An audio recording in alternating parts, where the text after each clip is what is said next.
Andrea Brillantes may inamin kay Catherine? Daniel chinokchak si Andrea sa kanilang bahay? Ano ito? At sa taong 2021 pa pala nangyari ang unang pagpitas ni Jotniel kay Andrea. Yan ang mga balitang ating pag-uusapan.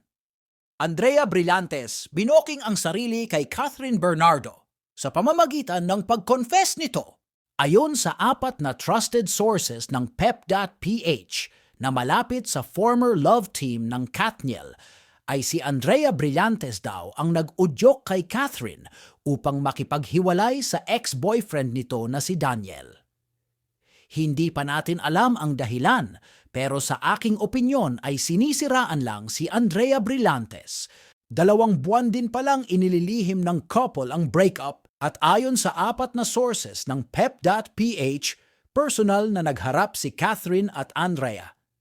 Ayon dito ay si Andrea ang nag-reach out. Tinawagan daw ni Andrea si Catherine sa telepono at sinabing gusto niyang makausap si Catherine in person. At ito ay pinagbigyan naman daw ni Kath.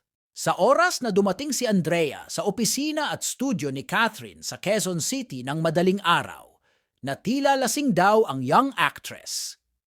Dito daw isiniwalat ni Andrea ang tungkol sa pagtatagpo nila ni Daniel. Sabi pa ng unang source ay nagkita ang dalawa sa bahay ni Daniel noong November 2021 sa kaarawan ng ina ng aktor na si Carla Estrada.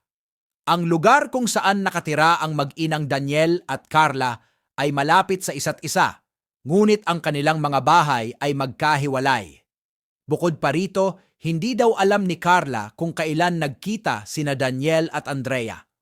Noong panahong daw iyon, si Catherine ay 25, si Daniel ay 26, at si Andrea ay 18. Mukhang fresh na fresh pa si Andrea sa panahong ito. Hanggang ngayon, hindi pa rin daw malinaw sa kanila kung ano ang nais iparating ni Andrea sa pagsabi kay Catherine tungkol sa pribadong pagtatagpo nila ni Daniel. Pinabasa rin ni Andrea kay Catherine ang mga mensahe sa cellphone ni Daniel nang magkita sila.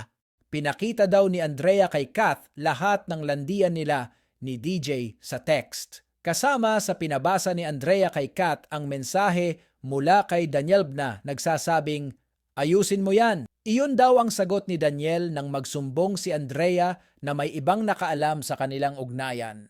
Ilang araw lamang mula nang magsama sila sa bahay ng aktor. Ang sinasabing ibang nakaalam ay ang nooy boyfriend ni Andrea na si Seth Fedelin.